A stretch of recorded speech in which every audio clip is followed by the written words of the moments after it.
आदेश आदेश। मैं अष्टसावर मित्र प्रवीण आप सभी का स्वागत करता हूं। आज बात करेंगे मकर राशि का फरवरी का राशिफल कैसा रहने वाला है। तो भैया मकर राशि में आपके भाग्य आपके साथ रहेंगे या नहीं, यह बहुत बड़ी बात है। सभी लोगों का सवाल होता है कि क्या भाग्य हमारे साथ रहेगा फरवरी माह में। तो मकर राशि के जो भाग्येश होते हैं वो होते हैं भैया बुध देव।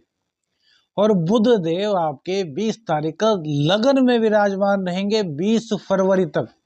तो 60 साथी के बावजूद आपको फायदा मिलेगा अपने भाग्य का। भाग्य की बदौलत आपके सभी कार्य बन रहे हैं। भाग्य का साथ आपको कदम कदम पर मिलेगा और भाग्येश लग्न में होने से आपके व्यक्तित्व के अंदर कम्युनिकेशन से स्किल्स बहुत स्ट्रोंग हो जाएंगे। अपनी बात को बहुत अच्छी तरीके से आप किसी को भी समझाने में कामयाब रहेंगे। किसी कार्य से किसी के पास जाते हैं तो वो कार्य आपका हो जाएगा, क्योंकि आपकी बोली।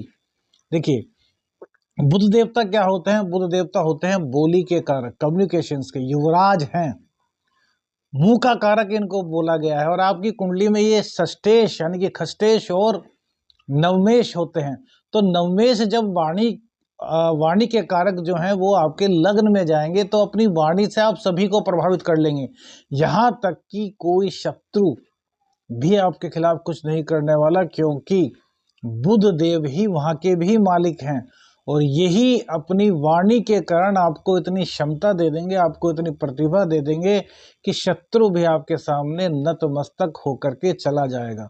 तो फरवरी माह में आपका जहां तक भाग्य का सवाल है वो बहुत ही बढ़िया रहने वाला है। बुधदेव भाग्येश के लगन में बैठने से वो आपके सप्तम भाव को देखेंगे तो दैनिक आमदनी में आपकी लगातार वृद्धि होगी। आपके जो सप्तमेश हैं वो चंद्र हैं, चंद्र पर वो डिपेंड होगा। चंद्र हर 2.25 दिन में राशि चेंज कर लेते हैं, तो चंद्र पर तो वो सबसे ज्यादा डिपेंड होगा ही। लेकिन बुध की लगातार दृष्टि आपके सप्तम भाव पर रहेगी तो अपनी कम्युनिकेशन से स्किल से आप अपने दाम्पत्य जीवन को बहुत अच्छा बना लेंगे। आप पुरुष हैं तो आप अपनी पत्नी को पूरा समझ पाएंगे और उन्हें अपनी बात समझा पाएंगे। आप स्त्री हैं तो आप अपने पति को अपने बारे में पूरी तरीके से बता पाएंगे, उनको समझा पाएंगे कि आपकी दिक्कत क्या है या फिर आपको क्या परेशानी है या फिर आप क्या चाहते हैं। और इसमें आप कामयाब रहेंगे क्योंकि पति देव आपकी उन बातों को ध्यान रखेंगे। उन बातों को जो आप वो सुनेंगे वो सारी समस्याएं आपकी दूर कर देंगे। तो इसीलिए फरवरी माह में बहुत अच्छा रहेगा। उसके बाद भाग्येश 20 फरवरी को चेंज होकर के आपके सेकंड हाउस में आ जाएंगे, तो यहां और अच्छा होगा। अब तक तो ये आपका भाग्य साथ मिल रहा था कम्युनिकेशंस में, अब तो वाणी के ही घर में बुधदेव आ रहे हैं। वाणी और ज्यादा आकर्षित हो जाएगी। धन का प्रवाह आपके पास ज्यादा हो जाएगा, धन का आगमन आपके पास ज्यादा होगा। गुप्त ज्ञान भी कहीं ना कहीं आपको मिल सकता है। एक चीज का जरूर ध्यान रखिए, क्योंकि सूर्य और शनि की दृष्टि अष्टम भाव पर है तो शनिदेव संघर्ष कराएंगे और सूर्यदेव अपने घर को देख रहे हैं। तो यहाँ पर यदि आप सिद्धियों से जुड़े हैं, आप साधनाओं से जुड़े हैं, आप कोई पूजा अर्चना कर रहे हैं तो वहां पर आपको सफलता मिलेगी। लेकिन शनि और सूर्य दोनों की दृष्टि अष्टम भाव पर होने से फरवरी माह में आपको थोड़ा सा सावधान रहना है। किस चीज से? दुर्घटना से। हालांकि सूर्य और शनि दोनों इन चीजों को संभाल रहे हैं, लेकिन यदि आपकी कुंडली में बुध नीच के हुए या फिर सूर्य नीच के हुए या फिर शनिदेव की स्थिति कुछ आपकी कुंडली में सही नहीं हुई तो कहीं ना कहीं दुर्घटना की आशंका फरवरी माह में आपके लिए बनती है। तो इससे आपको सावधान रहना होगा। शनि और सूर्य दोनों आपके वाणी भाव में विराजमान हैं, तो बुध देव के आने से वाणी जो हमने बताया था वो आपकी अच्छी होगी। तो कुटुंबी जनों से जो आपके मतभेद हो रहे थे धीरे धीरे सही होने शुरू होंगे। आकस्मिक धन की प्राप्ति आपको भाग्य के बल पर कहीं ना कहीं होगी। देखिए, भाग्य से छठा स्थान बनता है सेकंड हाउस का, और फिर यही से छठा स्थान बनता है छठे से छठवा आपका छठा घर। तो रोग रिपु ऋण इन तीनों चीजों को आप समाप्त कर देंगे। अब बात करते हैं घर के सुख की। जब हमने बताया कि दाम्पत्य जीवन में अच्छा है, लेकिन शनि देव की दृष्टि कहाँ पर होगी? चतुर्थ भाव पर। तो एक तो अपनी माँ की सेहत का ख्याल रखना है। माँ के पैरों में दर्द, कमर में दर्द, माँ को टेंशन फरवरी माह में हो सकती है। तो इन चीजों से आपको थोड़ा सा अपनी माँ पर ज़्यादा ध्यान देना होगा। पिताजी की बातों को सुनना होगा, पिताजी की बातों को मानना होगा। थोड़ा स्वास्थ्य खराब है, गला खराब है, इसके लिए थोड़ा सा माफ कीजिए। घर में कलह कुछ ना कुछ हो सकती है, हालांकि मंगलदेव सपोर्ट कर रहे हैं।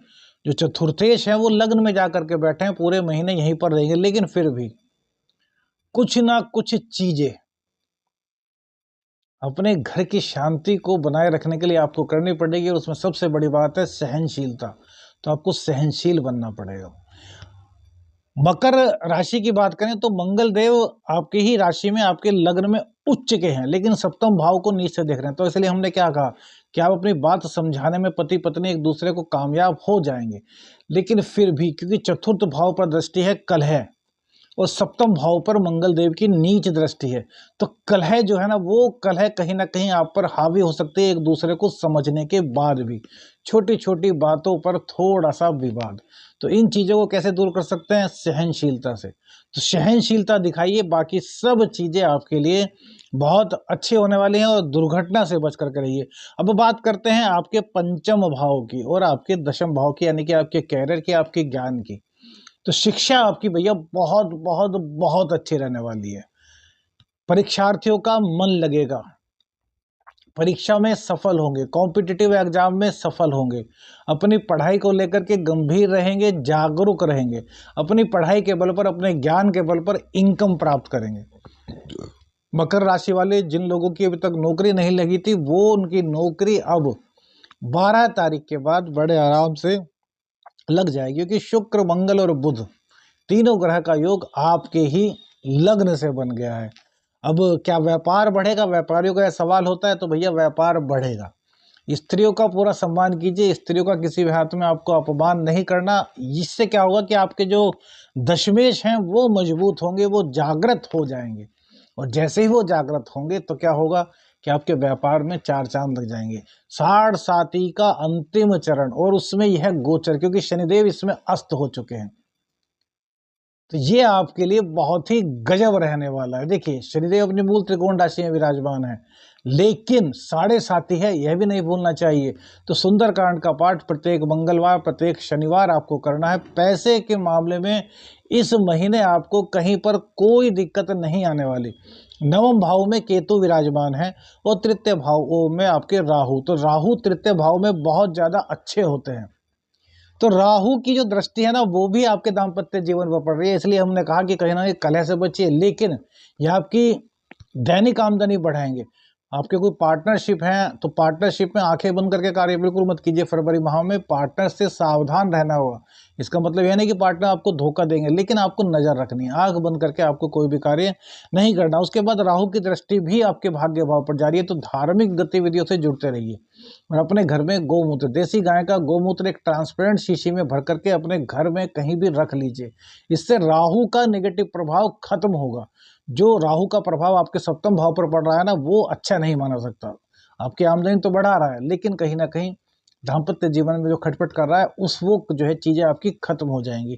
केतुदेव धर्म की पताका है नवम भाव में, तो धार्मिक गतिविधियों से जुड़ो, धार्मिक आयोजनों में आप कार्य करें। तो ये महीना आपके लिए पैसे के मामले में, आपके भाग्य के मामले में, आपके कैरियर के मामले में, आपके फ्यूचर के मामले में, आपकी शिक्षा के मामले में, आपके संतान के मामले में बहुत ही श्रेष्ठ कहा जाएगा। आदेश आदेश अलख निरंजन। हर हर महादेव।